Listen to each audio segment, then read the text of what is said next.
Huh.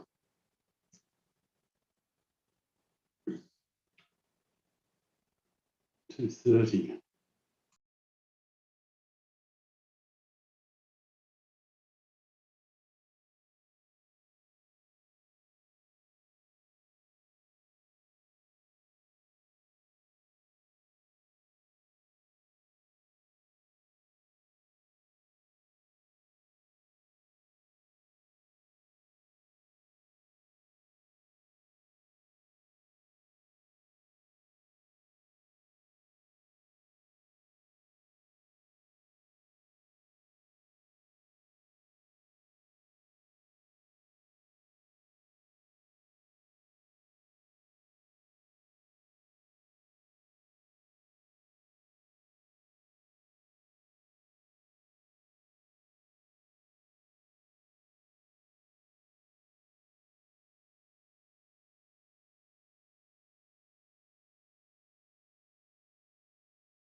Testing one, two, three. Testing one, two, three.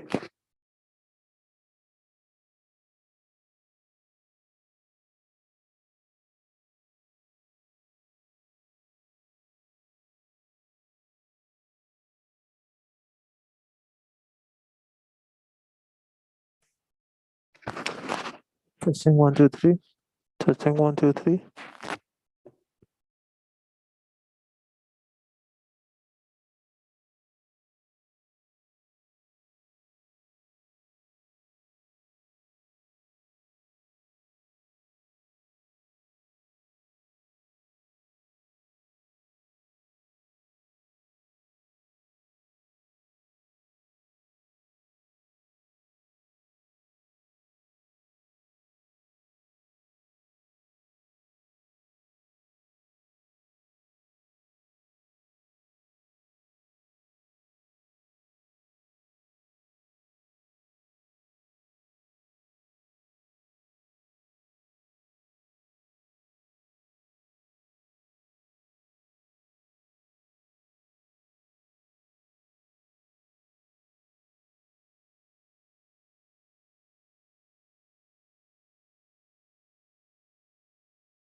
Testing one, two, three.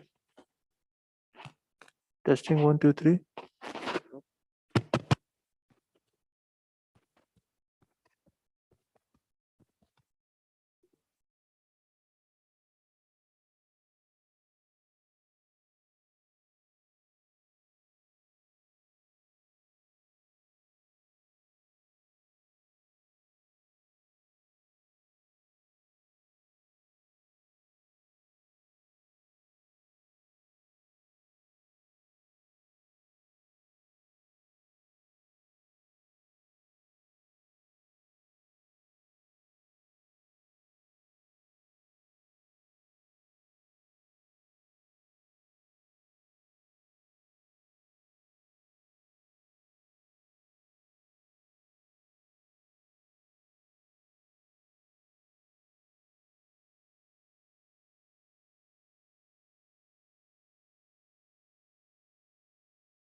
Testing, testing.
لا والله.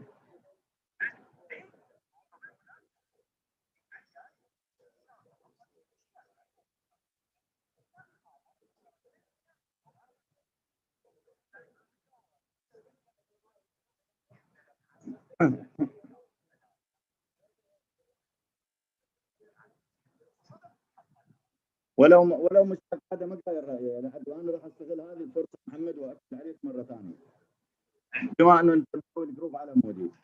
انا رايد الجروب اليوم الساعه 7 مساء بتوقيت بغداد، قول لهم يا شباب هذا الرجال رايد الجروب عندنا موضوع مهم من الساعه 7 ينزله، وما اريد واحد ينزل غير موضوع اليوم من 7 وورا. خوش هو حتى ما له مهمه.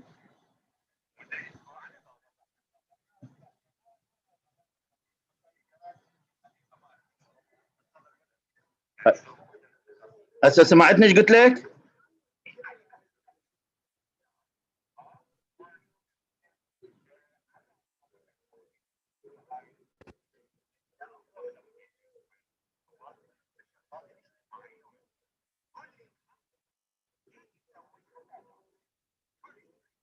اريد اكسر. لا تنزل اعلان بالجروب. اخوان اجاني. لا حبيبي تكتب يا اخوان اجاني طلب من احد الاعضاء بالجروب، يريد ينزل الساعه 7 مساء بتوقيت بغداد موضوع مهم، راجين الانصات وعدم المداخلات في مواضيع اخرى. اي طبعا يعلقون ويداخلون لعد على مدير. يلا توكل على الله ابو.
لا محمد عادي انا اخليهم بالعكس، هم المفروض يدخلون ويعلقون.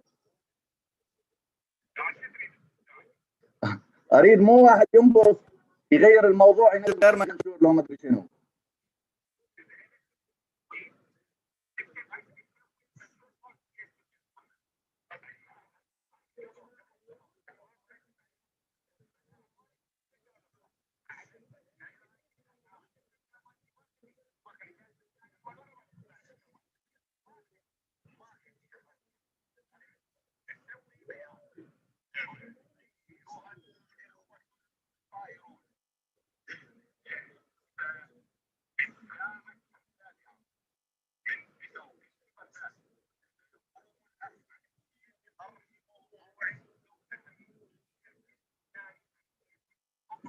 ايه عافيه.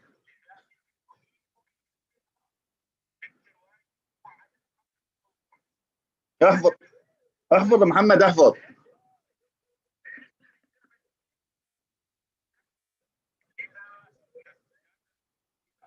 يا ريت ما تقول على شيء، تقول احد اعضاء الجروب.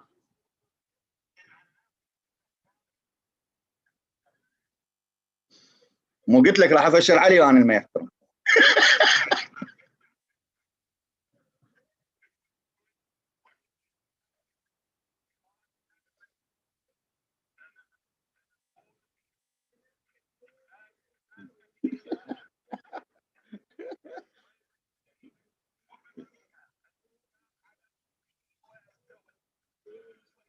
لا انا على يقين هم راح يحترمون المنشور، لان كاتب لهم حكي راح يجبرهم يحترمون.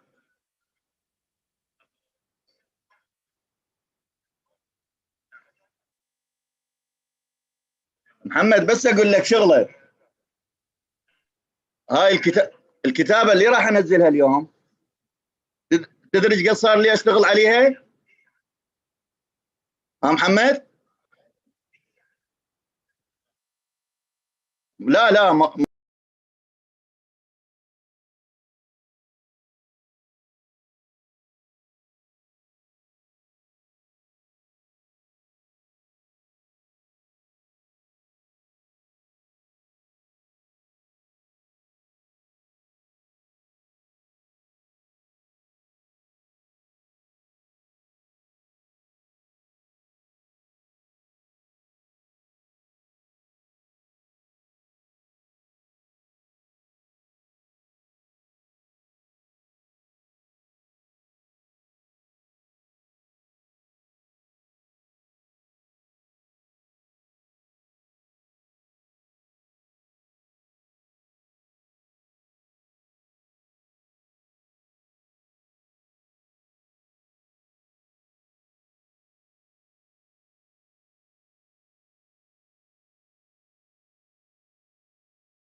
Ah bah moi, là, je parle dans le micro, là.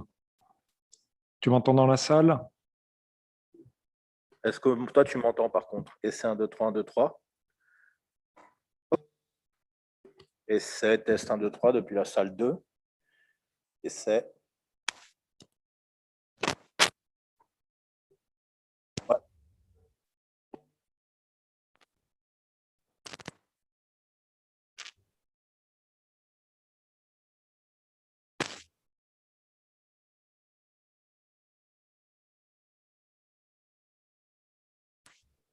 Comment ça?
Essai 1, 2, 3, 1, 2, 3, 1, 2, 3. Ouais. Ouais. Essai, test 1, 2, 3. Essai, essai, essai. OK. Ouais.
Mən keçən demişdim də, ərazi məşğulluq mərkəzi, bütün ərazi məşğulluq mərkəzləri olacaq orada.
Alors là, je suis dans la salle 2 pour des essais. 1, 2, 3, essai. C'est bon. Alors moi, je vais écouter. Essai 1, 2, 3 depuis la salle 4. Essai 1, 2, 3. 1, 2, 1, 2. Là, je baisse ici un peu.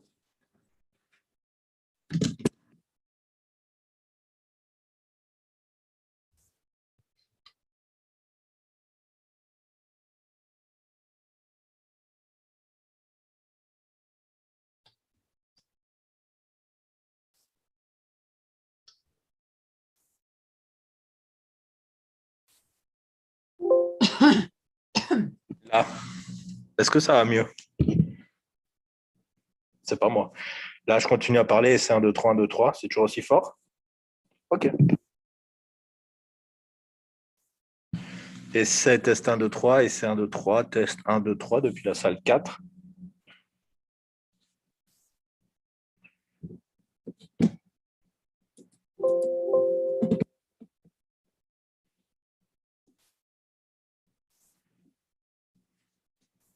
OK.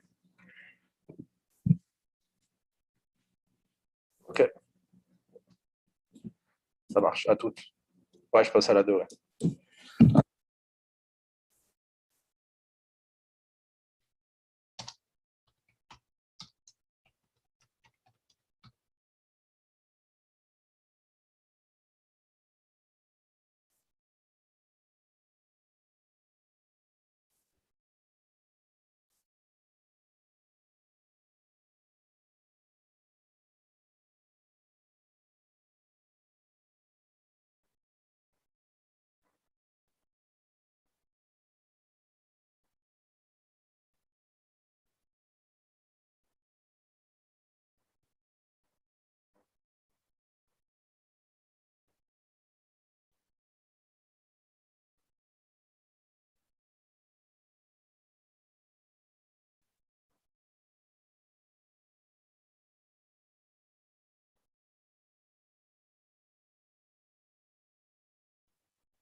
What does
Perdão, mas isso aqui na isla.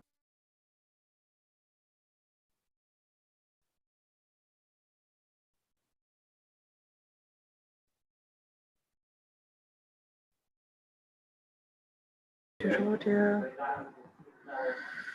Start video.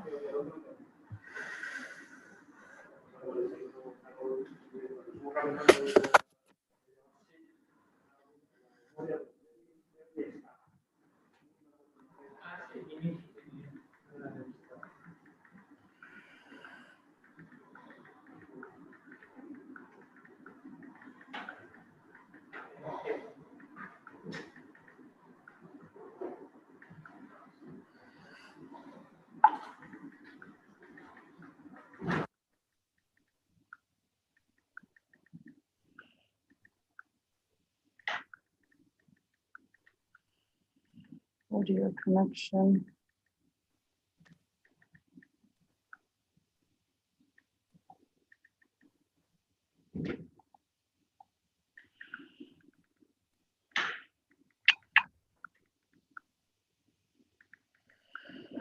Connect virtually.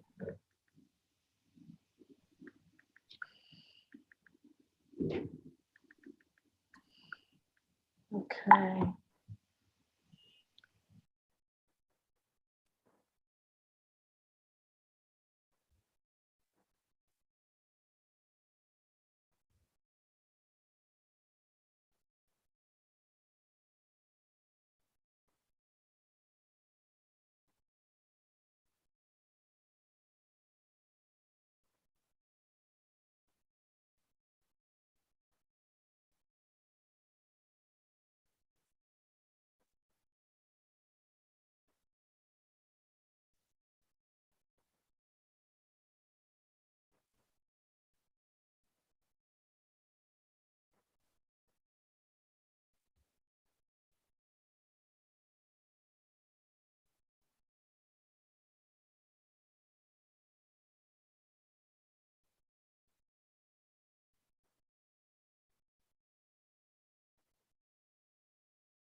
Attends.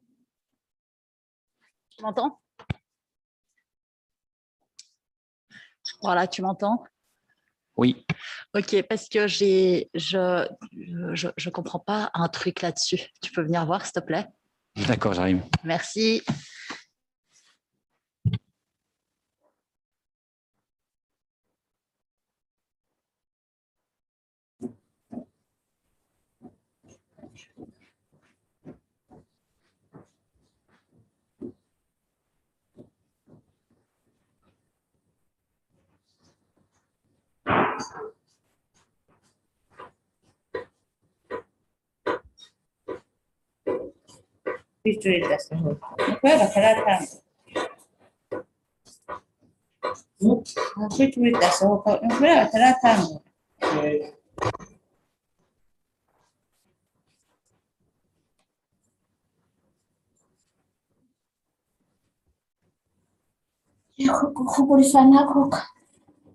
Non vedo invece. La cosa ne fanno io. La fanno io.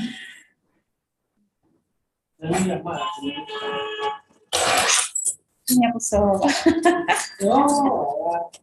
Eu não tinha. E essa mãe? O meu pessoal tem escrito.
Yeah, know what you have.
Can room 5 test, please? Room 5? Here. Room 5. 1, 2, 3. 1, 2, 3. Thank you. Room 4, please.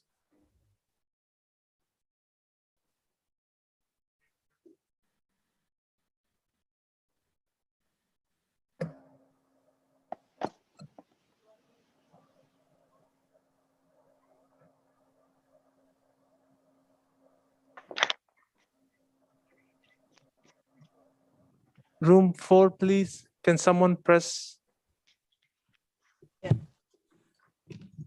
Yes, I hear you. Thank you very much. Room 3, please.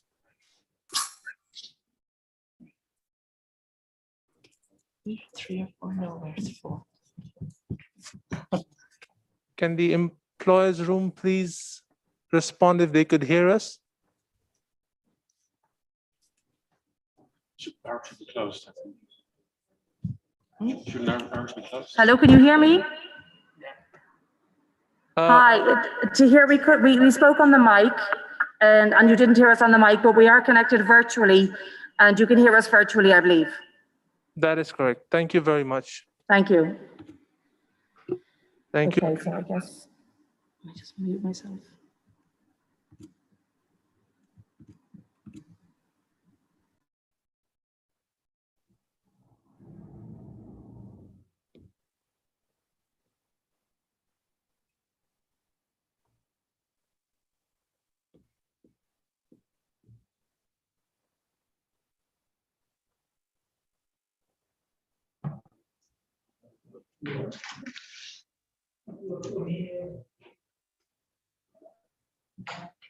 Hello,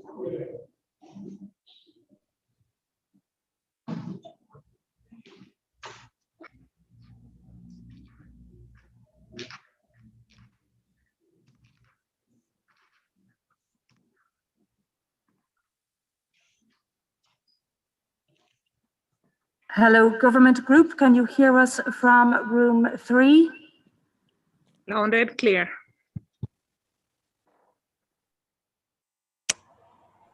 All clear from room 4 also.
Good morning, good afternoon, or good evening, ladies and gentlemen, wherever you are joining us from in the world. Welcome back to the meeting. We will now start the discussion on point for discussion 2. Mr. Akiyama, could you please introduce the second point for discussion? You have the floor. Thank you very much, Chair. So, as you see on the screen, the second point for discussion reads as follows. Which policies and practices have worked and which have not worked, and what needs to be done further to address these decent work challenges and opportunities? Thank you, Chair. Thank you very much, Mr. Akiyama. For this point of discussion, I will start with the workers group. Mr. Evers, you have the floor.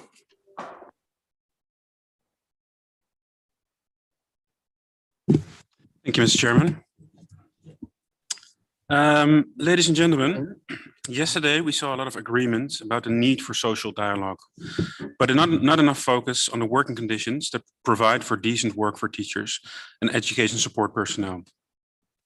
We refer to the 1966 Status of Teachers recommendation, which laid the foundations for a decent work agenda. The 1966 recommendation was followed by the Agenda for Decent Work. We know that international labor standards are not respected everywhere, but where they are there are better results for teachers, students, and society. We stand in a unique position at this edge of the pandemic to acknowledge the critical work done by teachers to support student learning, to develop human flourishing, and connect the school community. But schools also provide a wider function for society. The school operates as a hub for the community, with teacher training and school leadership supporting teachers in their expanding dual professionalism. Studies done during the pandemic highlights regression in students and adults, social and emotional skills, and in their ability to communicate. The engagement with learning, which has been amplified for students in crowded houses without internet or the resources of their peers, has led to significant declines. The TVET sector was perhaps hit worst as a place where hands-on learning is critical to the process. You can't learn to put in a toilet without feeling how heavy it is. Online solutions can provide a stopgap, but not a replacement. There is certainly a role for businesses in providing apprenticeships and for strong TVET institutions in maintaining a relationship with the private sector to give their students access to jobs. So keeping all this in mind, what are the opportunities of providing decent work for teachers? If we go back again to the ILO 1966 recommendation, there is much in here that provides governments and employers with guidance that is not being taken. The need for permanent contracts suggested in the recommendation has become increasingly an issue with our Latin American participants. They're stressing the rise of precarious work, which are undermining teachers' ability to do their jobs. The example from Mexico, where there was a fruitful social dialogue which addressed issues like short-term contracts, is a model to be followed. The social dialogue model should be extended to other areas. Social dialogue is innovative. When unions and governments work together, much can be achieved. I'd like to highlight the professional charter in the Netherlands, which is enshrined in law. It protects teachers' professional autonomy at the school level, and it gives teachers the right to decide on pedagogical and curricular matters. Increasingly, teachers also extend this to technology. A good way to describe this is a pedagogical jurisdiction for teachers. There is a need for policy coherence work to be done by the ILO to align approaches to teacher professionalism with the EI UNESCO framework. This could be done in terms of a handbook to go with the guides, or the production of guidelines on supplementary things to consider beyond the 1966 recommendation. There is a need, technology can connect us, but can also disconnect us. It can enhance learning, but it can also harm learning and creativity. So added to this, there's also a growing consensus around the right to switch off. Digital fatigue is real and leads to a form of digital slavery where teachers are chased at all hours of the day and night by requests from parents, students, administrators. Work intensification was highlighted in our Teaching with Tech report as the worst issue facing teachers, followed closely by a need for better work-life balance. This extension of working hours is going against the very first ILO convention on hours of work. Technology must make us move forward, not back to unsustainable working conditions. We also must address the right to privacy, the right to disconnect. Digital tools have increased educators' availability, and therefore we need to establish the absolute necessity to, 1, consult with workers' representatives on all the digital tools that are under discussion before they are introduced. 2, include workers' representatives in the periodic monitoring and assessment of said tools. And 3, ensure that public authorities maintain contracts that as a minimum agree to joint data access and control. Governments yesterday spoke of the need for regulation in this area, and we will be looking for language around this in the outcomes of the meeting. As our soon to be published EI Global Status of Teachers report points out, and I quote, on the other hand, too many unions and associations report that the status of teachers is constantly undermined by the following factors. And I'll mention a few. The first, pay is too low, conditions are deteriorating, infrastructure to support teaching and learning is the priority for government investments. 2, there's also a lack of respect. 3, the work has intensified. And 4, precarious employment is also an issue as permanent jobs are replaced with casual and short-term contracts. There are many concerns associated with this. First, there's a concern that current teachers may leave the profession due to stress and the impact of on their well-being. Second, concern is evident regarding the attractiveness for teaching as a career for future generations. Finally, in some jurisdictions, there is an ongoing concern regarding the commitment of governments to fund a quality education system for all.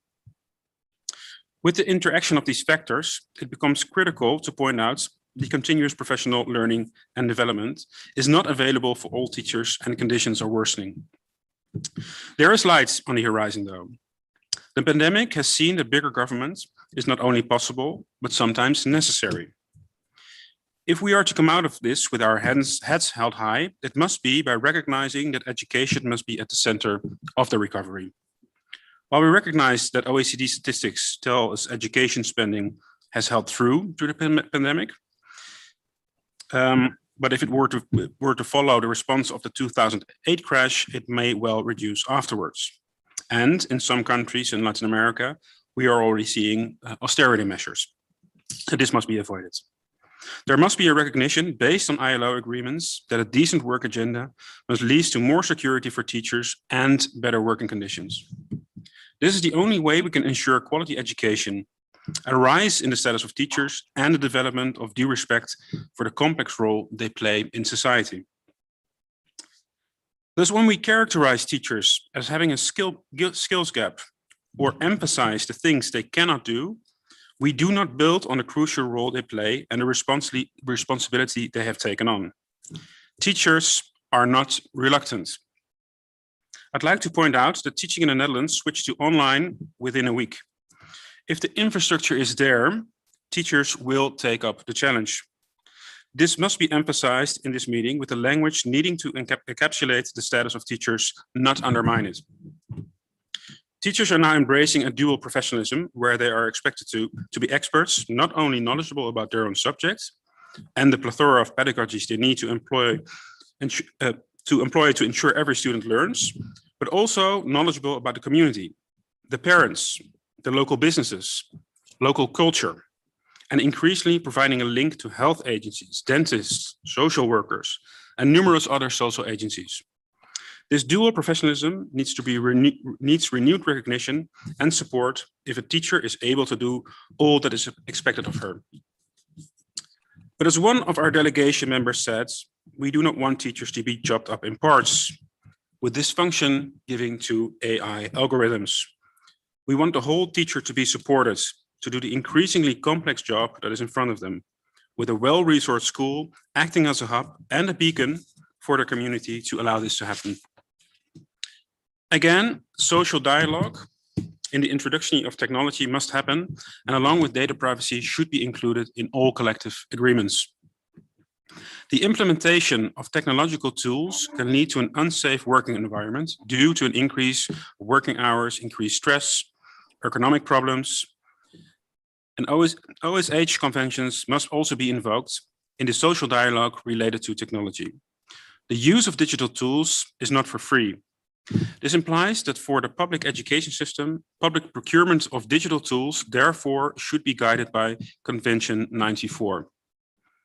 The introduction of digital tools could lead to long-distance teaching, as it already is in some countries, with working conditions deteriorating for teachers. And one example is bridge academies in some African countries. We consider this to be a form of e-dumping, dehumanizing, delocalizing education towards some anodyne scripted model that teaches none of the complex problem-solving skills referred to by governments and employers in this meeting. This could lead to on-call, zero-hour contracts and other forms of precarity reminiscent of the 19th century. Again, after 100 years of the ILO, it is essential we stop such a slide. Well-funded quality education, not PPPs, is critical to combating child labor, which has grown exponentially during the pandemic. Remembering 2021 is the UN year to eradicate child labor. Let us remember PPPs include the word partnership, with a sense of being on equal terms, not one where teachers are consigned to the basement. The mandate of education reaches far beyond the role of private actors. Imagine if we were to hand out our education system over to the likes of Facebook. What a dystopic society that would be. Teachers are nimble and dynamic, as we said, and are not slow to change, but change must be positive and not a race to the bottom. Finally, this professionally must be supported by the teacher's ability to organize collectively with their colleagues in unions, who negotiate their pay and conditions via collective bargaining. While this is well established and secure in some countries, it is under pressure and threatened in many others. For teachers to support teachers to do their job, it is necessary for governments and employers to support us, the workers, to do ours by backing new work to enhance and support the crucial work that we do. We're looking forward to hearing from governments and employers on these issues. And later on, I'd like to give the floor also to some of our colleagues from different regions to also do respect to all the different conditions that we're working in. Thank you. Thank you very much, Mr. Evers speaking on behalf of the workers group. So I can take it that that's the complete set of presentation from the workers at this point. Yes? It is, thank you. Okay. We will now then move to Mr. Gutierrez speaking on behalf of the employers group. Mr. Gutierrez, you have the floor.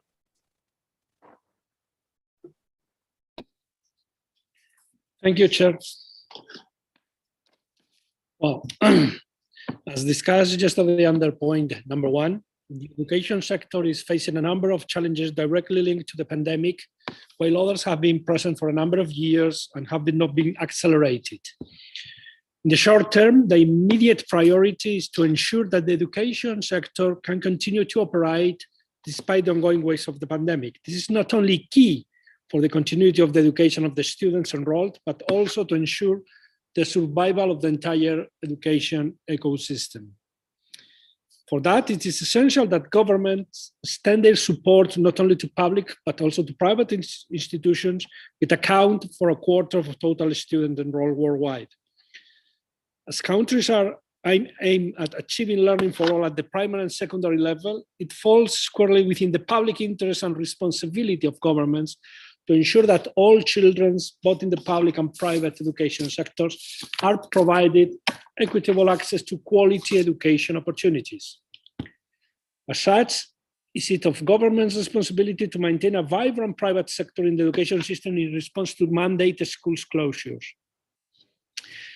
The other immediate priority should be to ensure that as many students as possible can and are using distance learning tools available. All students should benefit from the new learning platforms that technology offers.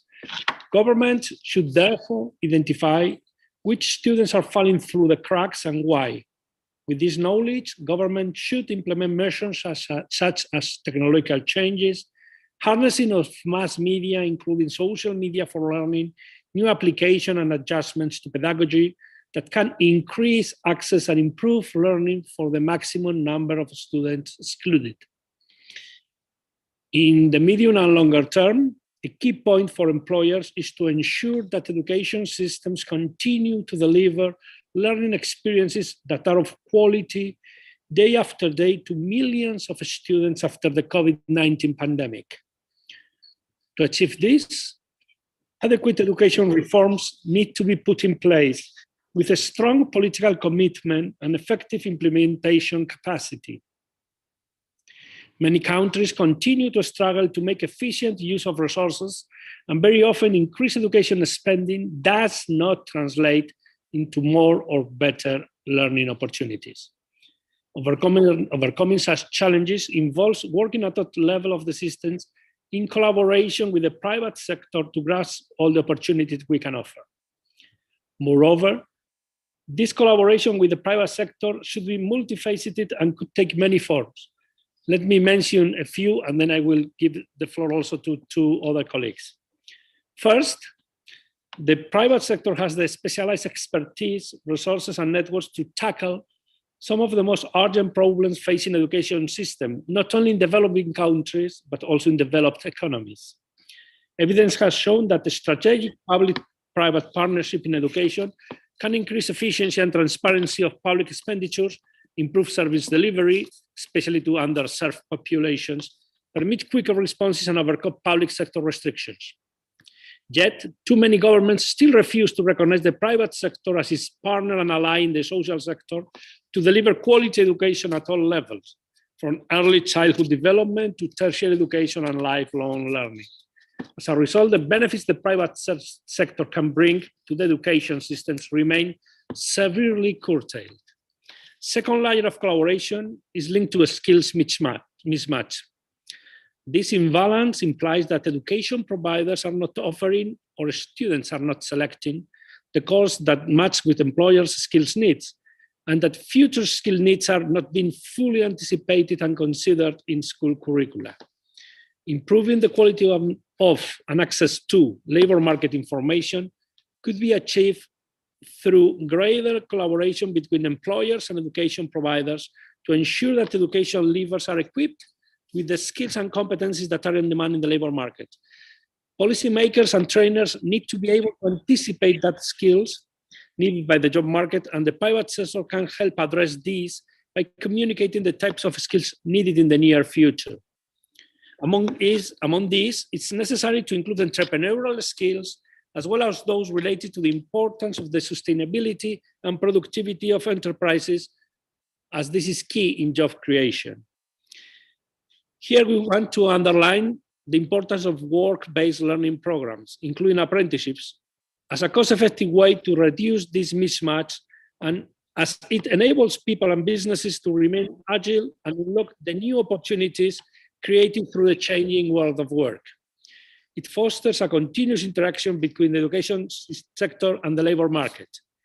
Creates opportunities to keep curricula updated with more emphasis places on knowledge and competencies that are applicable. These work-based learning programs are also fostering informal learning opportunities through the participation in peer-to-peer learning and other extracurricular activities, as well as opportunities for coaching and mentoring.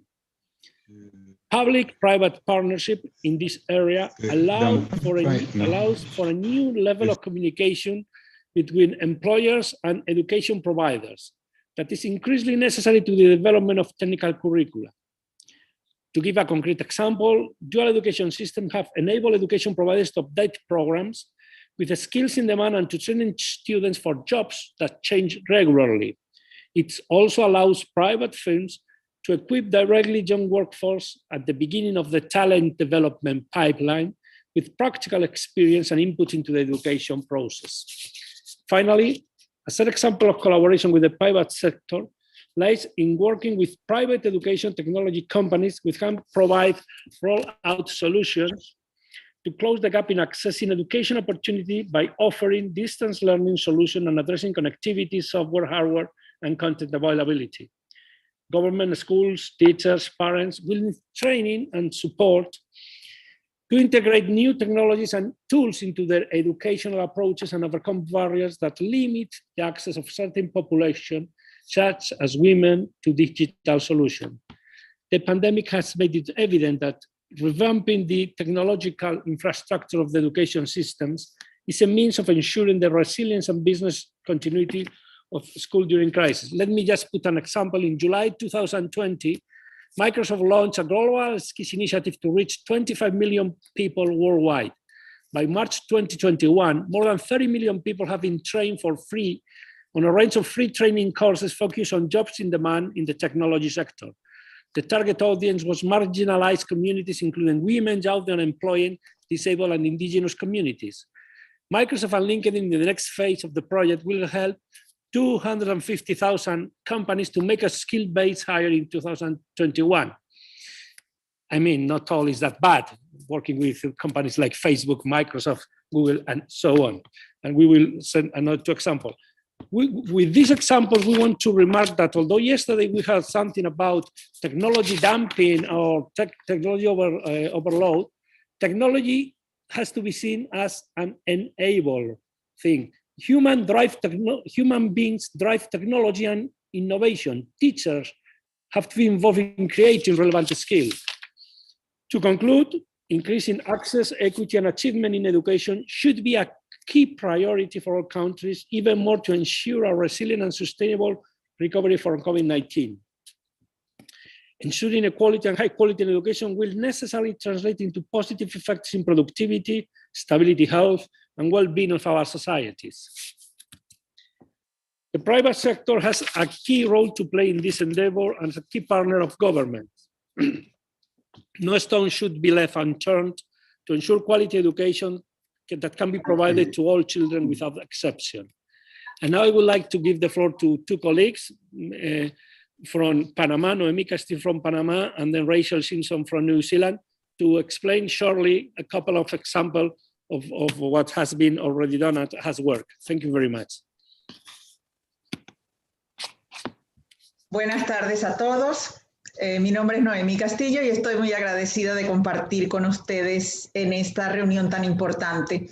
Voy a compartir una experiencia de Panamá, uno de los pocos países en América Latina y quizás en el mundo que no ha iniciado un proceso de presencialidad hacia el escenario escolar. Desde las organizaciones no gubernamentales empezamos una campaña que incluyó a padres de familia y agencias internacionales como la UNICEF, la OEI, el Banco Interamericano de Desarrollo, para promocionar un retorno seguro, progresivo, gradual y voluntario a las clases. De hecho, eso va a empezar a funcionar a partir del 31 de este mes, o sea que es muy reciente, pero lo valioso y lo importante aquí es que esa campaña logró motivar una vinculación muy importante con el Ministerio de Educación, es decir, que el gobierno acogió la propuesta y se empezó a preparar a los docentes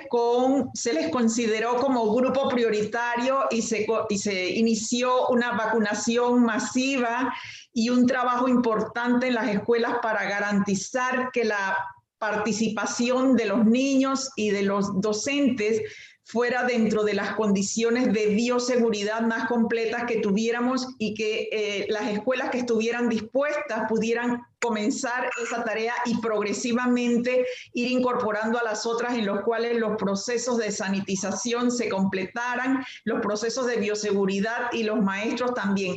Esto ha aliviado muchísimo la presión de las familias, porque el entorno familiar, sobre todo cuando hay muchos niños y compartir los equipos tecnológicos, pone mucha presión sobre los padres y también pone mucha presión sobre los niños que necesitan desarrollar sus competencias socioemocionales, compartir con sus compañeros en un escenario seguro.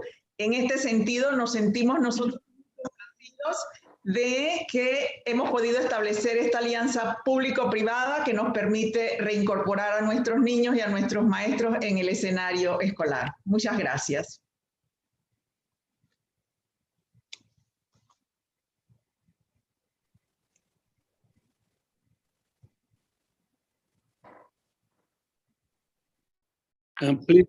Please, Rachel, can you? Kia ora koutou, greetings from New Zealand. I'm pleased to be able to share an example from New Zealand, which we've used as part of our COVID response, which has seen a great increase in the number of apprenticeships coming through in our skills training system. And we think is a great example of public-private partnership. So as part of the fiscal stimulus package from government, the Tripartite Forum, so Business New Zealand, the Council of Trade Unions and Government, agreed on an apprenticeship boost scheme. So we already had an existing fees-free policy that allows for the first year of tertiary education to be free to learners or workers, regardless of whether they're in the workplace or at a course. What this package did was to extend that in terms of providing support for employers in the forms of wage subsidies, so $1,000 a month for the first year and $500 a month for the second year. What we've seen is this has resulted in massive uptake at apprenticeships at a time when addressing unemployment is one of the key priorities for the country. So we've seen a 50% increase in apprenticeship numbers. What's been particularly positive about that is we've seen a marked increase in the number of women entering into areas like construction, which have typically been more male dominated. And it's also had a really good success rate with our Māori and Pacific communities who are overrepresented in our unemployment numbers. So for our Indigenous people, it's been an incredibly positive scheme. It's also worked out to be a very cost-efficient way of being able to address our skills training needs. Currently, our funding system, the on-job training is supported at about a third of the same cost as a course-related one. So with the employer subsidies and factoring in some of the savings around things like social protections, it's worked out to be an incredibly effective and efficient way, not just to encourage more people into apprenticeships, but also to encourage a more diverse range of people entering into apprenticeships. It's also attracted more employers into the system. So particularly for small businesses where most of our apprentices are trained in New Zealand, we'll see more of those people coming into the system and partnering with our education providers to make sure that we're delivering high quality skills training. And it's been incredibly responsive to obviously a very changeable situation for our businesses in terms of trying to address their skill demands. So we're hoping to see this become a permanent fixture in New Zealand so that we can continue to build the skills pipeline for years to come. And it's been a really positive program that's been put in place, and a great example of the partnerships between business, the unions and government to be able to accelerate that skills training and make the most of the opportunities that we see coming out of the COVID pandemic. Thank you.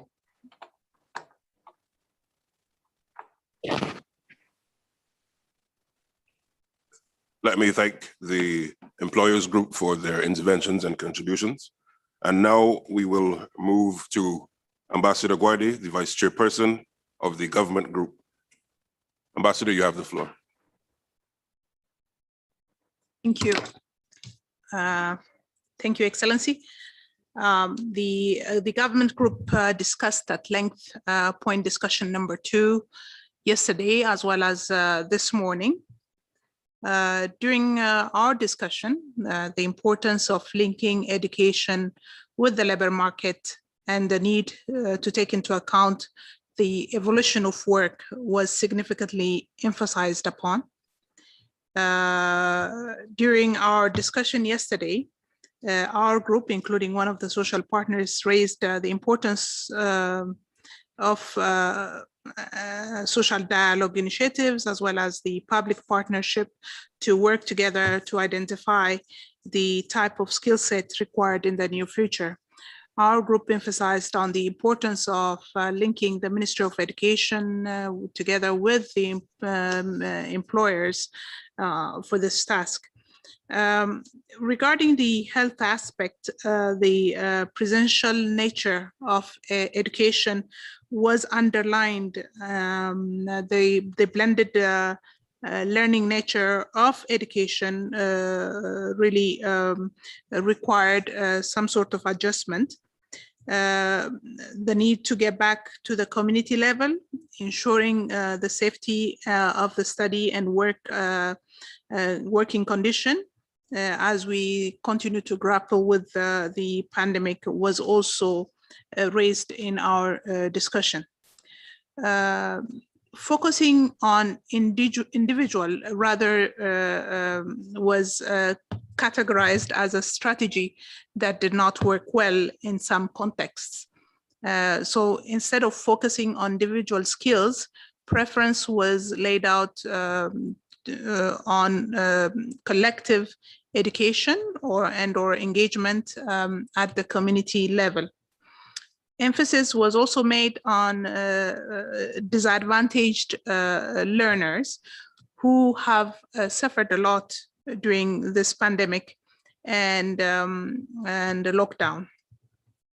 Here, the key roles of educators was also pointed out. An interesting concept that came out during the government group discussion under this item was the human-centered approach to education. The need to focus on the psychosocial skills competence was discussed. It was emphasized that education was not a commodity, and hence it was absolutely important to empower workers so that their basic human rights are met. The burden of expansion of their duty needed to be addressed. The government group also raised the importance of expanding the discourse on migrant workers who are also part of the system.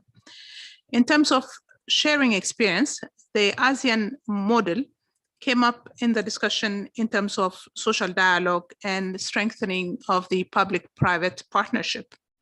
It was noted that member states in this group supported each other and have a mechanism whereby they promote the culture of lifelong learning by harnessing technology, counsel, and training at pre-employment level with core values such as inclusive, accessible, self-awareness, etc.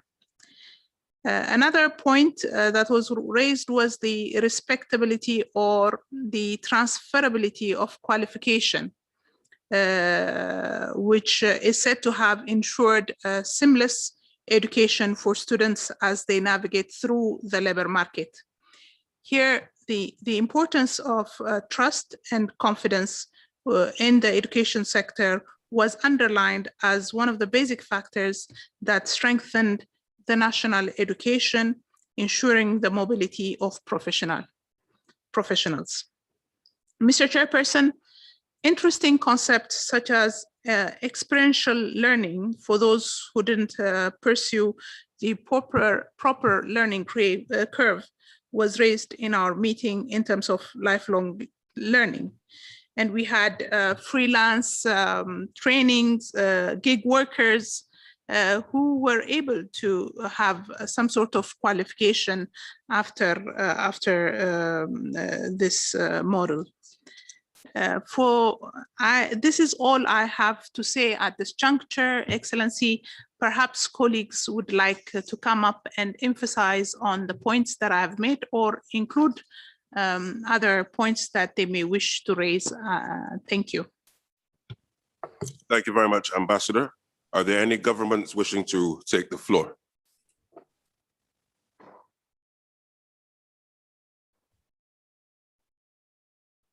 We have Guinea-Bissau. La Guinée-Conakry. Bien, nous nous excusons d'abord d'être, voilà, nous nous excusons d'être un peu en retard. C'était une question de connexion simplement. Alors, nous avons suivi en partie tous les commentaires donnés et nous faisons mienne d'abord toutes les appréciations, toutes les indications données. Sauf que dans notre pays, lorsqu'il s'est agi surtout de cette pandémie, nous avions en face beaucoup de stratégies et de politiques qu'on a embrassées, notamment les barrières sanitaires, la vaccination, la visioconférence et puis le confinement. Mais très malheureusement, force est de reconnaître que la formation en ligne n'a pas porté ses fruits parce que, d'abord, la technologie n'était pas à la portée de tout le monde. Il y avait que dans des zones plus reculées, il était difficile d'être en connexion avec les jeunes pour pouvoir enseigner. Ça a été très difficile. Ensuite, la formation technique professionnelle étant surtout une question de pratique, il y avait toutes les difficultés de faire cette formation sans une présence. Alors, cela nous a posé beaucoup de problèmes. Voilà pourquoi nous avons pensé que la meilleure des solutions à proposer, c'était plutôt la vaccination, faire de manière qu'il y ait une vaccination très large, très efficace, qui pourrait à la fois couvrir et les enseignants et les apprenants à tous les niveaux. Bon, et pour relever aussi le même défi, nous avons dit qu'il fallait sensibiliser beaucoup plus parce que quelque part, il y a aussi que certains travailleurs sont un peu réticents devant ces questions de vaccination et ensuite insister surtout sur les mesures, même si les gens sont vaccinés, en sorte que les mesures soient vraiment respectées. Je vous remercie.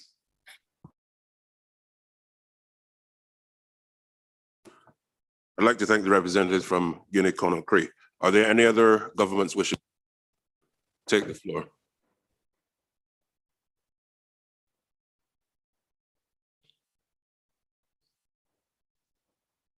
Okay, I am seeing that there are none.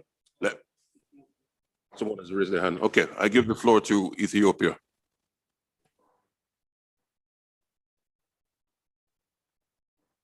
Thank you.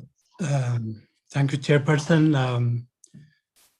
As this being my first intervention, I would like to congratulate you for your leadership. I hope we trust basically we will reach to the conclusion that we are intending at the end of the day. After having heard the interventions from the social partners and the government, probably I would like to share the Ethiopian experience with regard to this discussion point that is under the table.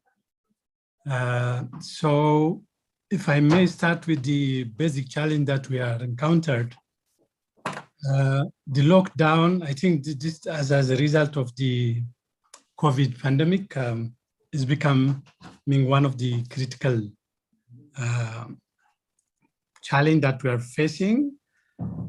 And the technological divide is also another constraint because this is not accessible for all students and the communities to facilitate education because technology is assumed to be an enabler but that remains a challenge.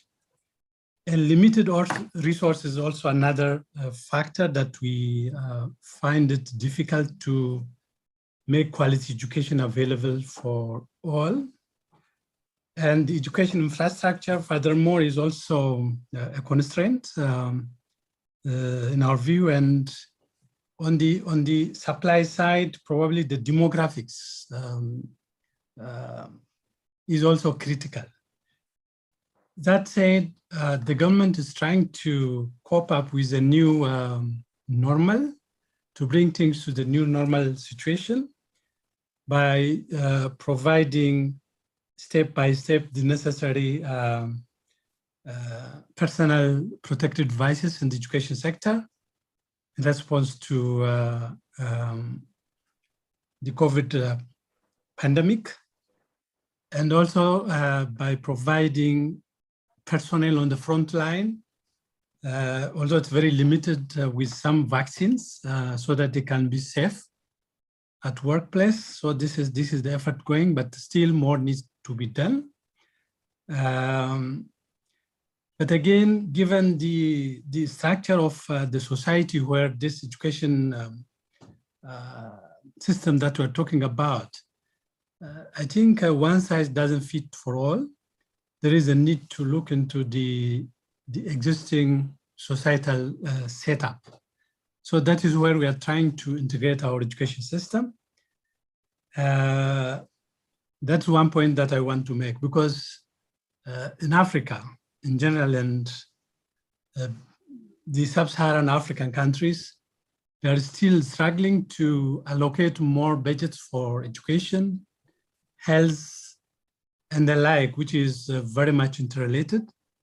But still, there is a very limited resources to fulfill the needs, and there is a gap that I think need to be taken up. As way forward, the government is trying to have what you call an education roadmap for 2018 to 2030, which tries to look at different levels of education system in the country, which critically looks at the achievements, the challenge and the gap, and tries to bring out the way forward to improve education in Ethiopia. We have also the education development sector programs, which is equally important, that will try to address education. But this is just a national effort. If we're thinking education now at a societal level, I think we need to look at education system in Africa in general. This will help for free mobility of labor force and for smooth transition from school to workplace. This is very critical. It is only then we can make use of our available resources. But basically, Africa is considered to be a youthful population, but the education system, with those drawbacks that I tried to point out, is facing a challenge. So we are really wasting most of our young labor force because of the quality of education that we're providing. So ILO, I think, can come in this part in providing technical support by reviewing existing, by supporting member states to review policies and programs that are related with education, and the global commitments like the SDGs, which are particularly relevant to the education sector, and the decent work as well. So with those instruments, I think ILO can support member states in improving their education. And ILO can also take a role in mobilizing resources through multilateral system to improve education. These are some of the thoughts that I have at this stage, and thank you for the opportunity. Thank you to the representative of the government of Ethiopia. Are there any other governments wishing to take the floor?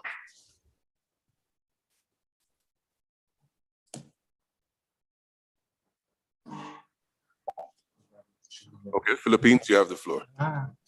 Sad.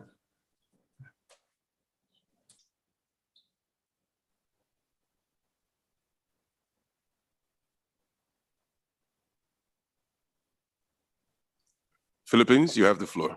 Oh, sorry. Thank you very much, Excellency, for this opportunity to emphasize a point that was made earlier by Ambassador Gooday speaking for the government group. And this is the fact that our teachers and trainers who are responsible for Tibet are not only workers, but they also create workers or members of the labor force. Much of the education that people get from schools and training centers is for future employment. So while we speak about teachers' rights as workers, regrettably, we seem to be also burdening them with more duties as we push for human-centered education. And as we have discussed yesterday, the pandemic has made the teacher or trainer responsible not only for educating students with hard skills, but also for ensuring their mental well-being.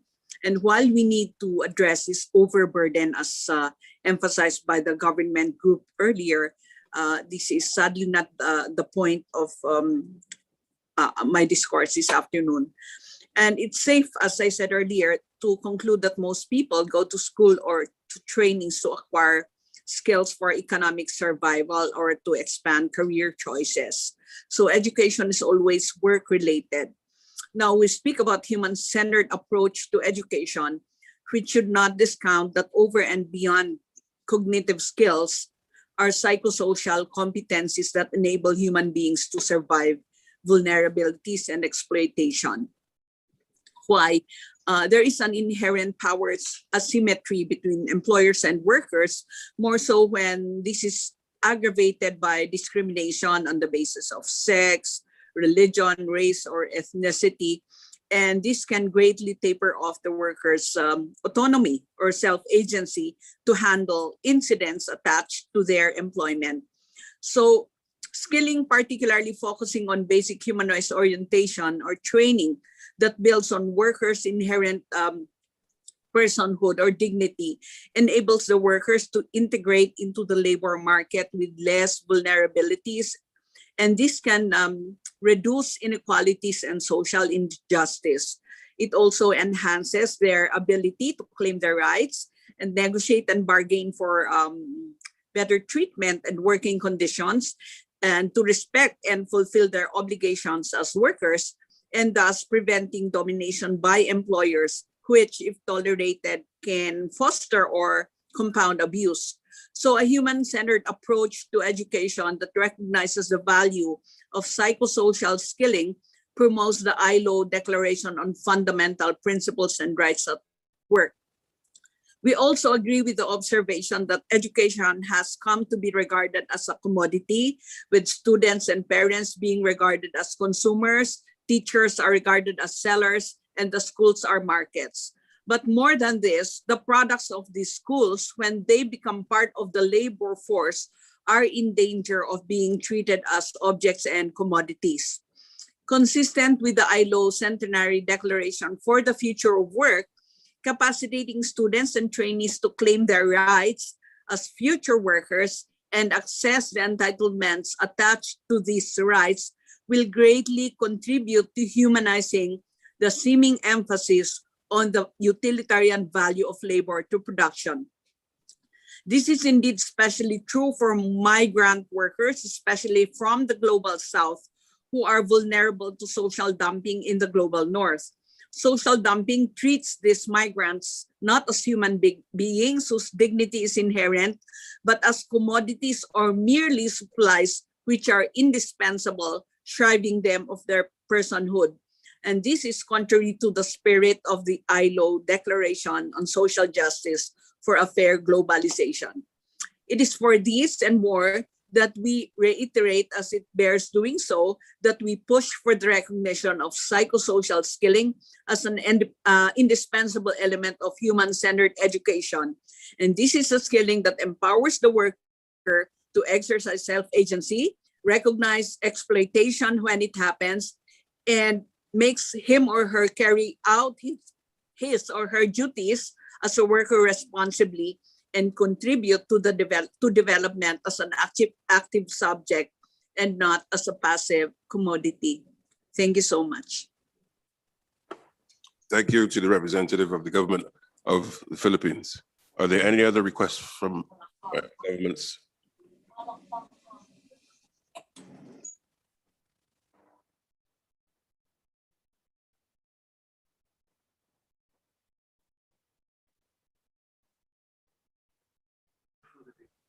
Okay, I'm being told that there is a request from a Natalie, but I don't think there's a name on the screen. Could you identify?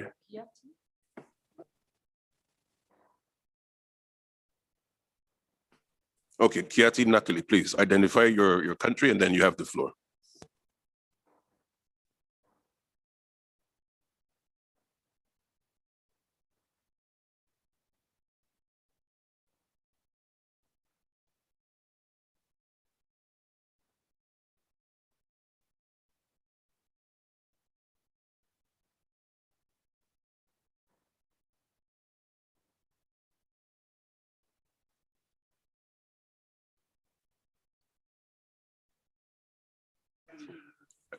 Unfortunately, we can't hear you. It seems as if you're muted. Could you unmute your mic and then take the floor again, please?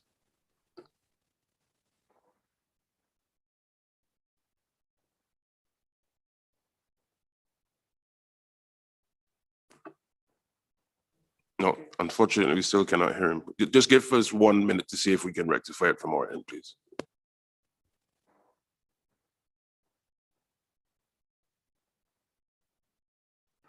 Okay, what we will do, we will go to the rep from Burundi, and then we will come back to our colleague.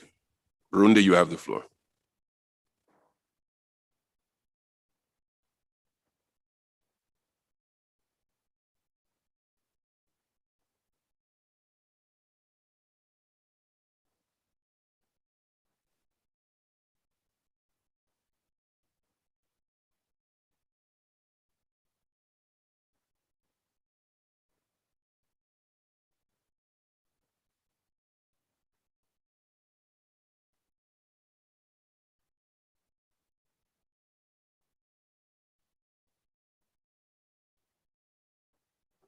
Burundi, you have the floor, please.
Okay, the rep from Burundi, can you proceed? You have the floor.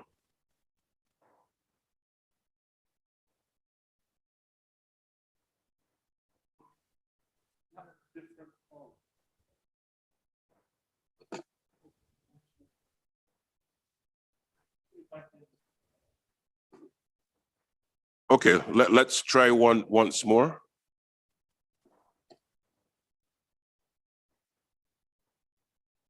Mr. Nakili, you have the floor, please. Oui. Est-ce que vous m'entendez? Yes, we can hear you. Bonjour tout le monde, bonsoir. Merci, Monsieur le Président.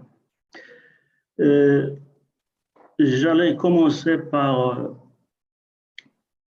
une petite question qui m'ont venu à l'esprit, mais comme vous voyez, nous sommes devant des problèmes technologiques, et je reviens à ce que disait Madame l'ambassadrice, c'est la fracture technologique qui pose problème.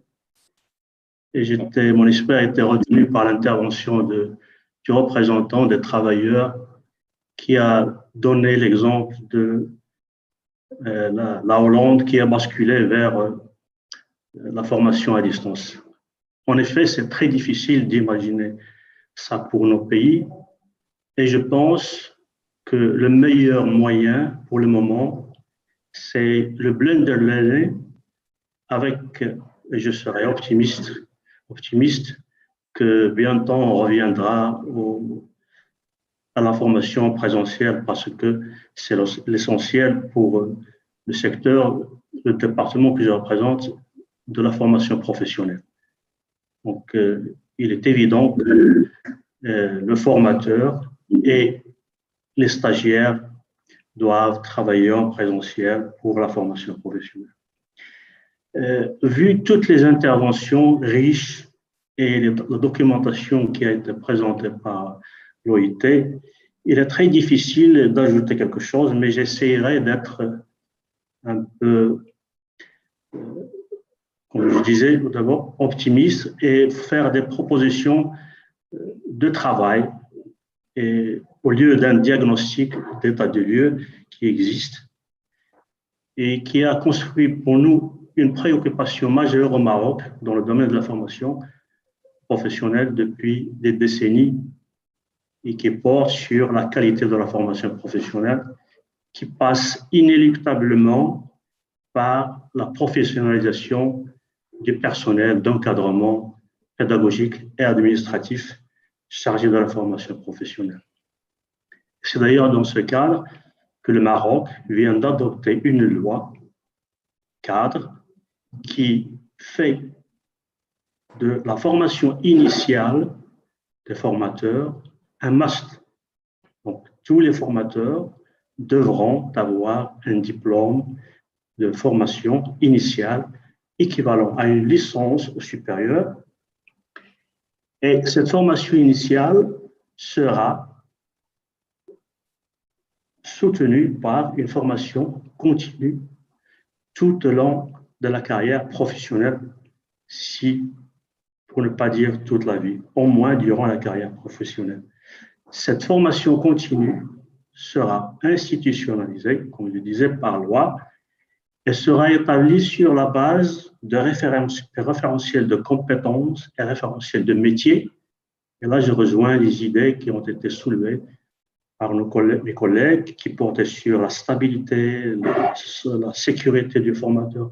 Donc, les référentiels métiers définissent toutes les compétences et le savoir-faire nécessaires pour l'exercice du métier. Ces référentiels seront actualisés périodiquement compte tenu de l'évolution technologique, aussi bien dans le domaine technique que pédagogique, et compte tenu effectivement du besoin du marché dans lequel le privé joue un rôle très important. Et à cet effet-là, je veux souligner la préoccupation du Maroc, plutôt le progrès que le Maroc, pour la formation professionnelle, a effectué dans le partenariat public.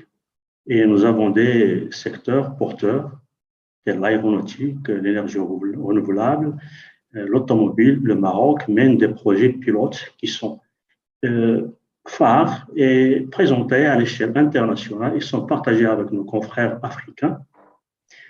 Le Maroc va encore plus loin dans ce sens et il met en place un institut national de formation de formateurs qui portera sur la formation pédagogique des formateurs compte tenu de la diversité des intervenants dans le système de la formation professionnelle. Cette institution sera dédiée à la formation pédagogique des formateurs qui déjà disposent d'un diplôme de formation initiale. Donc tout ceci, aussi bien les référentiels de métiers et de compétences, la formation initiale, la formation continue seront formalisés et institutionnalisés à travers une loi qui demandera des plans de formation annuels qui seront réalisés par les différents intervenants. Je reviendrai à un point qui a été souligné par la majorité de mes collègues, mais j'aimerais bien apporter une petite précision. C'est sur l'importance de la sécurité sociale du formateur et de l'enseignant, bien sûr. J'entends par sécurité sociale, c'est la stabilité psychique et matérielle. Et la stabilité psychique, elle comprend, bien sûr, la stabilité dans le métier.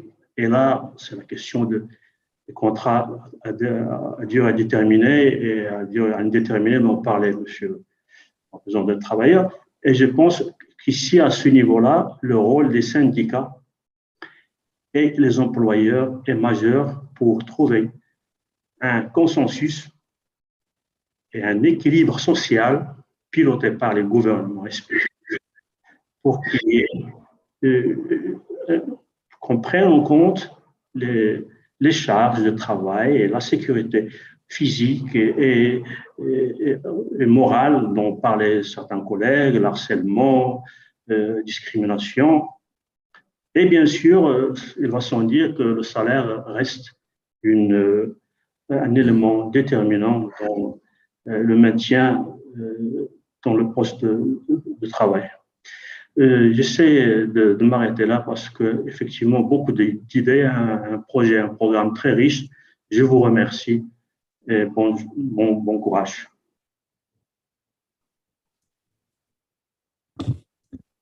Thank you to the representative of the government of Morocco. Ladies and gentlemen, that brings us to that close to that aspect of the agenda. And now I will give a second round of interventions to the groups so that they may be making brief comments to statements we've heard during the discussions. So I will start with Mr. Gutierrez. Any final response from the employers? Yes. Thank you, Chair. Thank you, Chair. Sorry, Mr. Gutierrez, sorry. One minute, please. Sorry to interrupt. This is the Secretary General. I would like to make an observation about the comments in the chat box. As you can see, there are several comments being made. And as the chairperson has announced yesterday, those comments that are entered in the chat box do not form part of the record of the proceedings. You are absolutely free to make the comments and to ask for the floor, but you will have to read them into the record. They are as such not part of the record of the proceedings. And I think there are several groups that have proposed language, and this could be very useful, but they have to be read into the record. So perhaps you can indicate by show of hands that you want to make a statement, and then I'm sure that the chairperson will give you the floor. Thank you very much. Over to you, Chairperson. Thank you, Madam Secretary General, for that clarification. Okay, so I will give Mr. Gutierrez the floor again on behalf of the employers for their final set of responses. Yeah, thank you, Chair. I would like only to make a small remark regarding this human-centered approach. It seems that we're against that. Of course not. We are absolutely in favor of that human-centered approach. But we have to take into account that human-centered approach means also to equip people with the right skills to thrive in life and to have a decent work. I mean, no human approach without a job. That's also a universal right. So training people with the right skills is also part of a human-centered approach. And as I said before, we are talking about a human-driven technology, not technology driving people, but human-driven technology. That's all we wanted to remark from the employer's side. Thank you very much. Thank you very much, Mr. Gutierrez, speaking on behalf of the employers. I now give the floor to Mr. Evers, speaking on behalf of the workers. Thank you, Mr. Chairman. I'd like to make a couple of remarks, and then with your permission, I'd like to give the floor to some of our colleagues, 5 of our colleagues, who can also give, because the point of this session was also good examples and bad examples, and we'd like to point towards some from across the globe. Also some remarks from me, some responses. Well, with the involvement of businesses, of course, we're not against that. But when I hear the name Facebook mentioned, I don't think that's a good example of a company to be involved in education with all the scandals that are going on, privacy etc. It's not something that I allow my own children on that platform. Also, I think we need to be aware that quantity is not quality with respect to technology. So we need to be really aware of that. And I think if you look at the numbers and all the research that's being done, and there's quite a few on the impact of the pandemic and online learning, blended learning, distance learning. You can see from the OECD COVID-19 report, it showed that online education hurt all students across the board, but especially poorer students. That was even worse. And if you look at the whole global dialogue on school openings, everybody's scrambling to go back to school again, to go back to physical education, and that shows, I think, the importance of all that we all see on that technology is maybe an augmentation, but not something that can be replace education. And I think the whole discussion on school openings is indicative on what parents, teachers, and also students. I still teach some students as well, and they all want to go back to school, and they love face-to-face teaching, being taught face-to-face. Also with the curriculum, I also want to point out that we're not against educating for the labor market. Of course, we're for that as well. I was really happy to be taught as a teacher as well. That is also being taught for the labor market. But we really need to be aware of where this discourse is heading, and we always need to point out that there's a broader goal of education, and that has always been the case. If I look at my own history from my own country, right from the start when we started to talk about public education in the 19th century, with all from a religious point of view, from a civics point of view, there was also always this collective part of education, and the labor aspect was just one of it. It's an important one, but just one of the aspects. And it's also, at least in many countries and also in my own, enshrined in our constitution. So that's indicative of how we value education. So I was also really welcome some of those remarks by the government representatives that we need to go back to the community. Words like collective, community, key roles of educators, human dimension. So those are all things that we like to also stress as well. And maybe we can move forward on that also tomorrow. Also would like to especially point out with the remarks of the representative Guinea-Bissau that we also do support vaccination of teachers worldwide, and we also support that vaccines will become available globally as well. So the whole discussion about patents, etc., we think that responding to this pandemic has to be front and center. And also on the point of awareness, I think that's also an issue that's happening across the globe. I think many teachers will want to be vaccinated, but there's also amongst our own delegates and our own unions, some who don't. But I do think that unions can also play a key role in this on raising awareness. So I also like to call upon the governments to work with unions if there are the issues with teachers not want to be vaccinated or education personnel not want to be vaccinated. And of course, they're hubs of their community, so they can play a key role in getting everybody vaccinated, and unions can play a big part of that, I think. It was also mentioned, I think, with the representative of Ethiopia, that the ILO could be sort of like conducive in mobilizing resources, maybe, or at least sharing of information. And we would really like to point it in the direction of the social dialogue, which we'll have some examples in a minute from our colleagues. Yeah, so I think the final remarks also from the representative from Morocco were very interesting. And to go back to face-to-face learning. So I, as a teacher, I couldn't wait to go back as well. And he also pointed towards the Netherlands, that we went back to online in 1 week. But right from the start, also teachers indicated there was a huge workload. There's still a lot of professional development to be done still, and that's all the polls and all the research we're doing agrees with that. But also right from the start, people wanted to go back to face-to-face as well. So all the polling we did with teachers was like almost 100%, let's go back to face-to-face teaching. It's just for the quality of education. And I also like to support his stressing on the social security and long-term contracts, and especially then also stressing the role of the social partners and social dialogue. So I completely agree with that. And with your permission, I'd like to call upon some colleagues to give us some examples, what we think is good practice, and maybe also some better, not so good practice, but I also think it's good to focus on the good.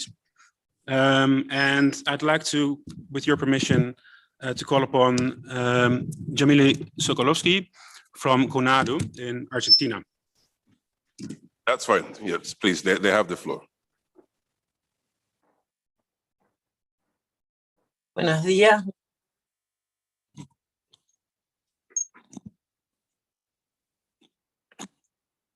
Buenos días, muchas gracias. Voy a hacer referencia a algunas situaciones muy buenas y otras no tan buenas. En primer lugar, creo que en esta sala compartimos el principio de que la educación es un derecho humano fundamental. Lo que quisiera enfatizar es que sabemos también que no hay educación de calidad para todos y para todas si no se garantizan condiciones adecuadas para el trabajo docente.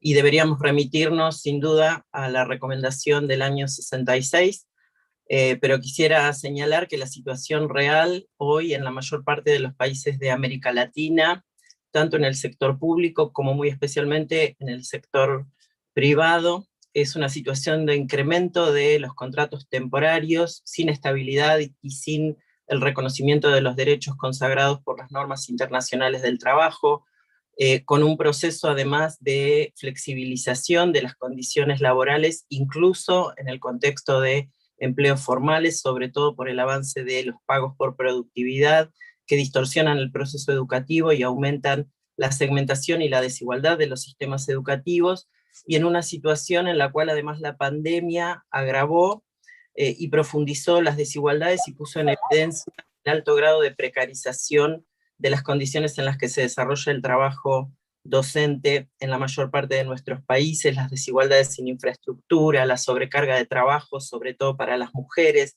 las desigualdades en el acceso a Internet y equipamiento, y también la falta de formación adecuada para asegurar un uso adecuado de las tecnologías en el contexto pedagógico, que no implique mayor sobrecarga de trabajo, que no implique el condicionamiento de la autonomía profesional, y que no suponga la imposición de tecnologías inadecuadas para usos educativos, que además constituyen un preocupante vector de mercantilización en los sistemas educativos. Esa situación se agrava cuando no existe el diálogo social.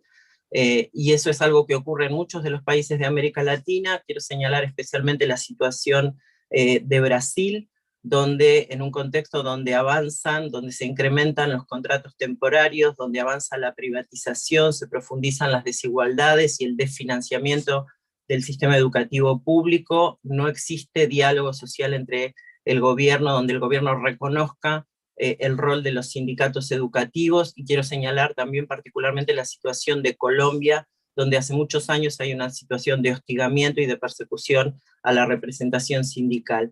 Este no es el caso de mi país es Argentina. En Argentina, pese a la situación de endeudamiento externo y de desfinanciamiento del Estado en la que nos encontró la pandemia, es el diálogo social entre el gobierno nacional actual y los sindicatos docentes el que ha permitido desarrollar políticas para garantizar la continuidad educativa, asegurando adecuadas condiciones de trabajo y cuidando la salud de trabajadores, estudiantes y de la población en general. Particularmente quería hacer referencia a mi sector, que es el sector de la docencia universitaria de las universidades públicas. Desde que comenzó la pandemia hemos tenido varios acuerdos paritarios importantes.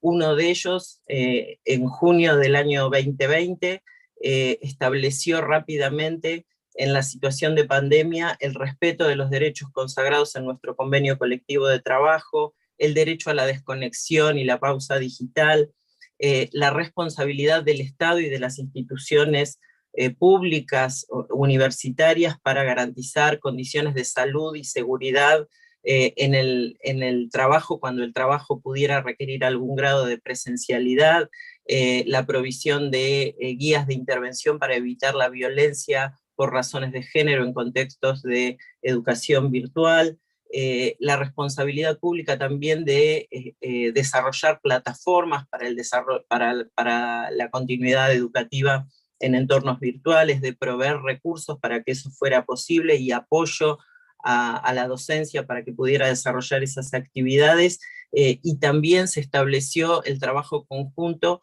para generar propuestas de formación y actualización que permitieran un mejor ejercicio de la docencia en las condiciones de pandemia, y espacios paritarios de seguimiento permanente de la situación, tanto en relación a las condiciones sanitarias como en relación a todo el desarrollo de recursos y apoyo para la tarea docente. Creo que es importante señalar que esta es la alianza fundamental que necesitamos para asegurar los derechos de trabajadores, de la educación y de los estudiantes, y para promover las políticas necesarias para que la inclusión de la tecnología no lesione derechos, no profundice desigualdades, no mercantilice la educación, no implique pérdida de autonomía profesional y asegure también el respeto a la soberanía cultural de nuestros pueblos. Muchísimas gracias.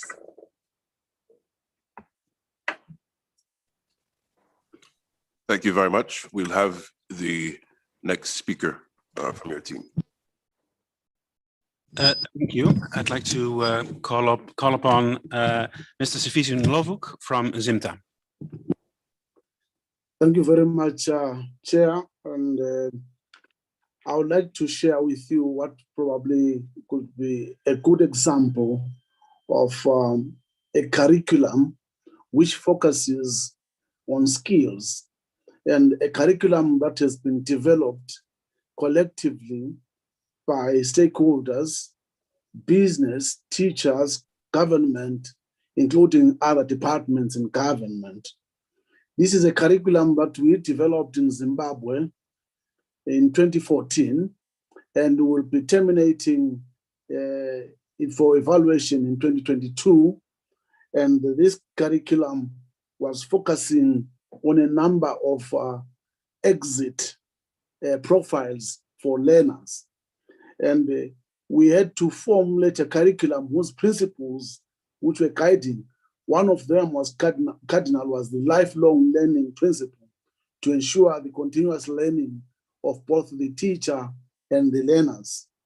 We also talked of inclusivity, and in this case, we talked of the communities, the industry, we talked of stakeholders to put in their heads so that they could define what could be the exit profiles for the learners best suitable for socio-economic growth and just growth.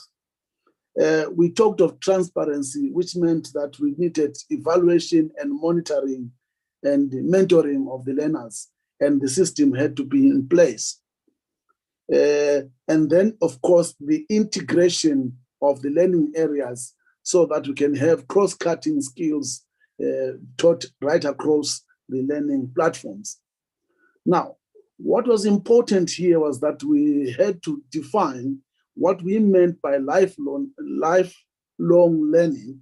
And here we talked of skills for the future, more than skills that would be addressing a particular industry or a particular ministry.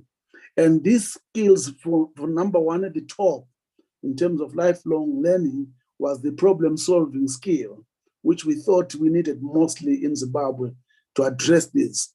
Critical thinking skills, leadership skills, communication and teamwork skills, technological skills, and also initiative and enterprise skills, and self-management skills, planning and organization skills.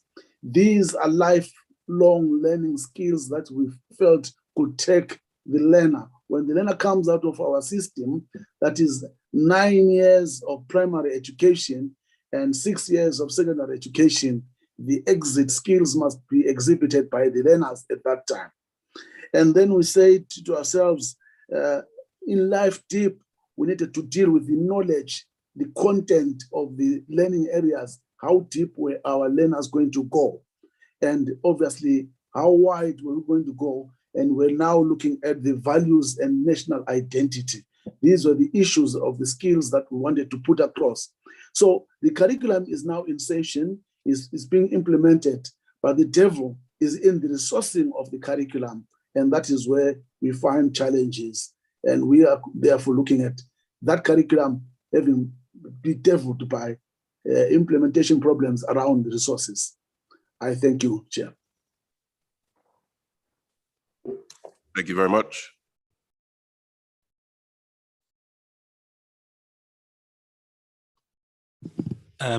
Chair, if I may, I can also point towards the next Please, yeah. speaker. Fully proceed until you concluded. Thank you.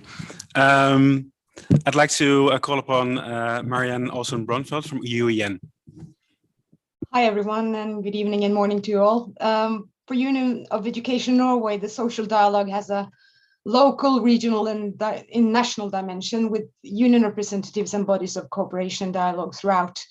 And the union has adopted a political platform concerning the digital shift, and it's in this, among other things, said that the union believes that most of the challenges in this can be solved through arrangements and institutions from the analog age. The solution in handling the issues mentioned today is not necessarily digital. The collective agreements and national regulations give the employees and their elected representatives real co-determination. The basic agreement with supplementary agreements between Confederation of Norwegian Enterprise and Norwegian Confederation of Trade Unions provide a good basis for further work. This already established a social dialogue means that we seek and can expect influence both towards national regulatory work in legislation and regulations and towards development and follow-up of national plans and strategies locally. And the national strategy for digital security, the national strategy for artificial intelligence, and initiative called One Digital Public Sector are examples of national strategies that we as a union continue to work on and work with to seek influence nationally. So, other from that, we also work together with, for instance, Ministry of Education and Research, Norwegian Directorate for Education and Training, the Norwegian Data Protection Authorities, and other organizations and institutions to influence the work on digitalization and the education system. And this also includes the outline and strategies for teacher training and digital competencies in this, and resources aimed towards the continuing education of qualified teachers. So decent work for teachers and social dialogue in this sense has therefore a broader scope than issues regarding working hours and salaries. Social dialogue includes creating arenas for professional cooperation and development on all levels. The collaborative bodies create important arenas for development and ownership. It is also important arena for exchange of ideas and professional development.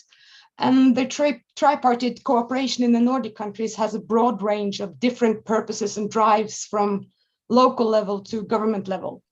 And in addition to this, there is an established expectation that both local leaders, for instance, in schools or kindergarten, as government representatives are available for informal talks with the parties.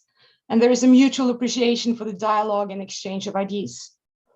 So the union representative service as a voice for a profession and is recognized as a valuable when it comes to pedagogical and practical consideration are to be taken in. But as a foundation or basis, this body of social dialogue is recognized both by authorities, employers, and workers. So one example is the development and implementation of the new curriculum in Norway. The trade unions have been systematically involved in both preparatory work and response from the various academic fields. It also means that the role of the teacher, the school leaders, and the local government was enhanced and emphasized. And as a part of this, it also been practices regarding assessment, cross-academic field knowledge, such as sustainability, environmental knowledge, creativity, cooperation, freedom of speech, human rights, life skills, self-managing skills, much in the line as what we heard from Zimbabwe.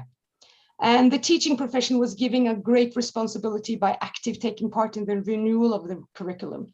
And the Union of Education Norway has played an active role in the development of the new curricula and has, among other things, prepared our own support material for elected representatives in the workplace. and also for regionally representatives and leaders and members. And cooperation between workplace representatives and school management is central.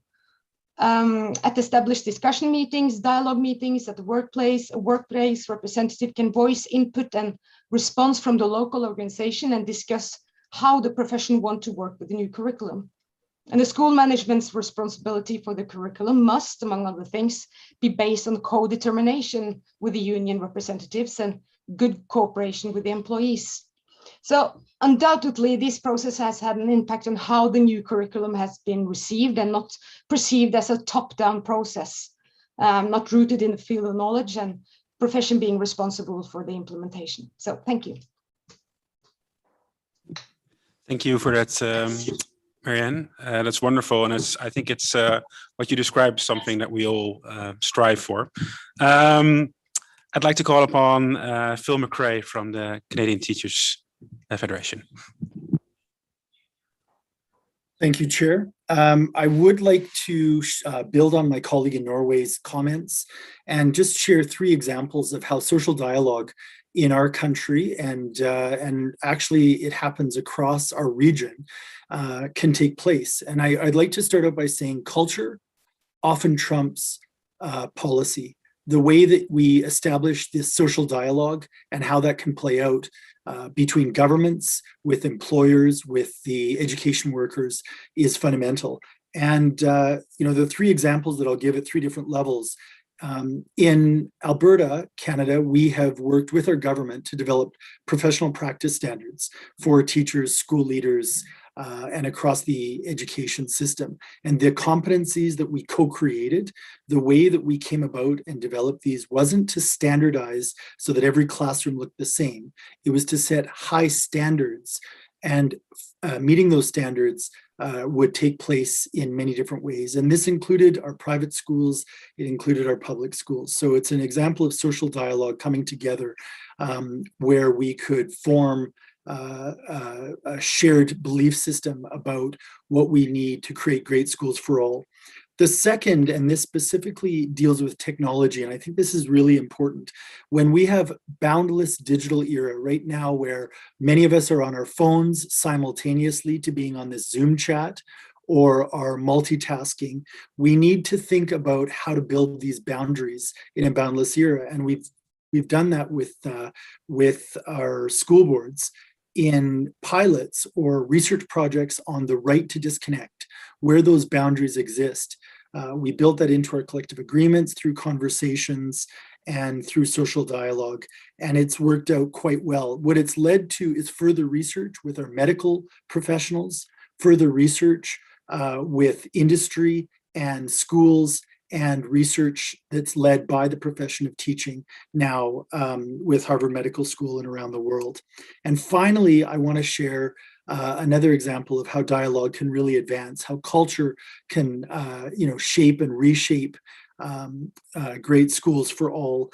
And that is through really discussing the massive economic and social transitions that technologies are reaping upon our society with the public, with parents, with grandparents, with our Indigenous populations throughout our different countries.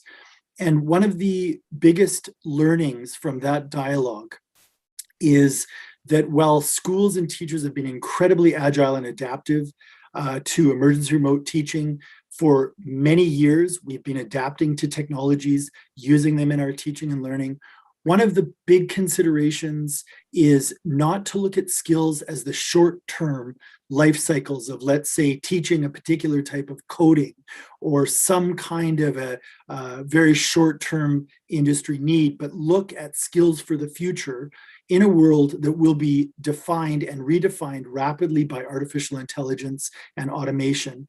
Looking at bottlenecks to those new technologies like creativity or social emotional learning, and how we can work within schools with teachers and education workers to build these growth mindsets, to build this lifelong learning, and so that we can all adapt and thrive as we move into a very rapidly changing society. So thank you, Chair. What I present from our region are examples of how social dialogue can actually be effective and can advance great schools for all.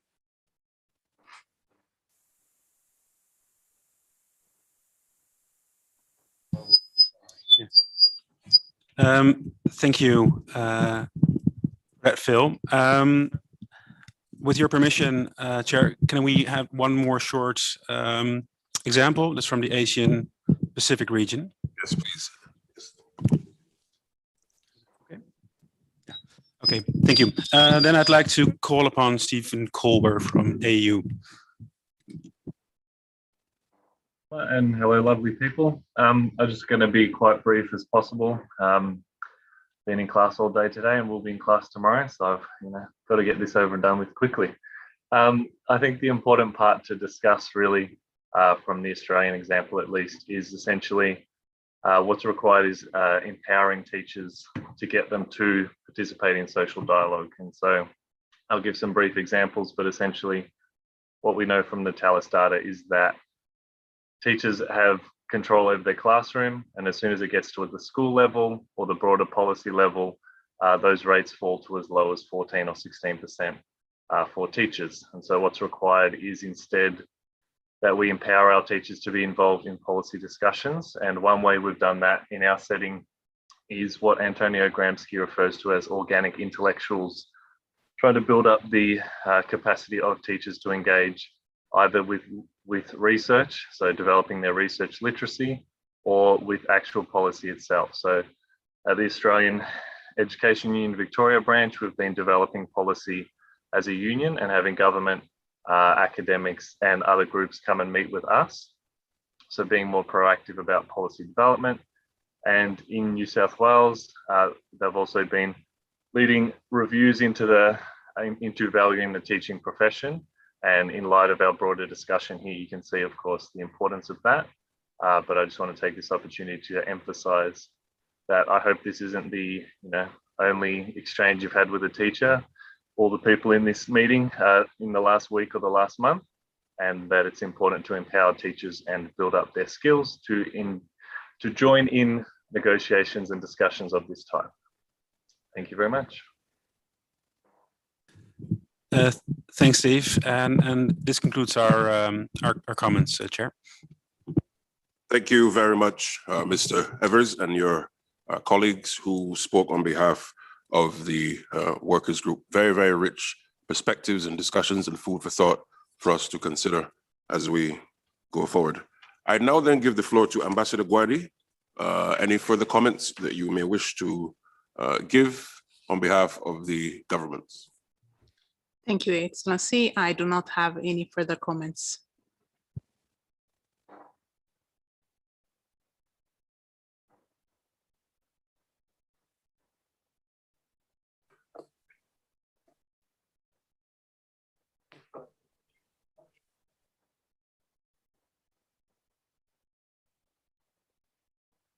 Okay, I'll now give the floor then to the employers.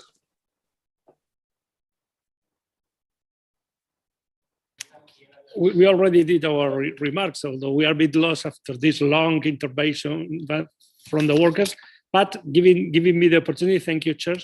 Just one thing that came during these long speeches from our colleague from Argentina about the flexibility of conditions. Of course, it has a negative side, but also positive side. For instance, in my country, in Spain, without this flexibility, it wouldn't have been possible to hire new teachers during the pandemic in public schools because of the restraints of the conditions to hire normally a public school teacher.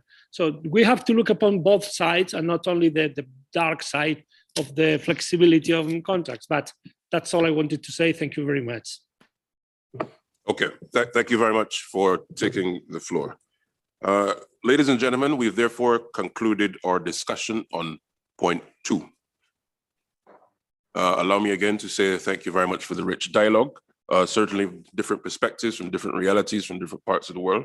But the one thing that is clear is that we have to have that clear purpose of thought on how do we address these issues, because the reality is their current and their future.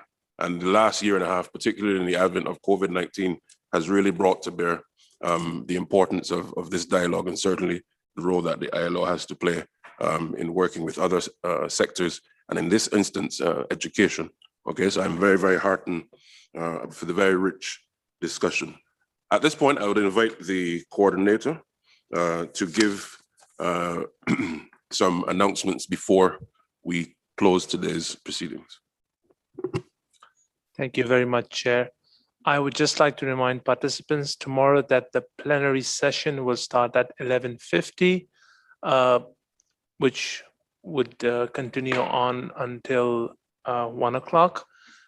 Please note that following that, you will have your group meetings. You will receive the document from us in the 3 languages based on your discussions of the last 2 days, today and yesterday, and of course tomorrow on point 3 in the 3 languages for your comments. We hope that you will be able to provide those comments by 6 o'clock tomorrow. Thank you very much.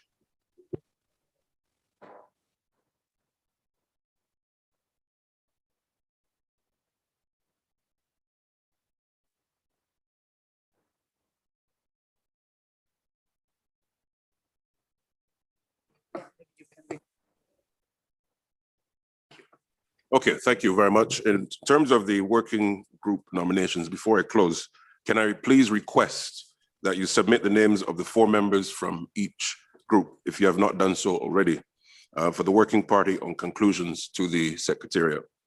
And with that, ladies and gentlemen, our session for today is now closed. We will meet again for the next plenary at 11:50 tomorrow. So that's 11:50 Geneva time tomorrow.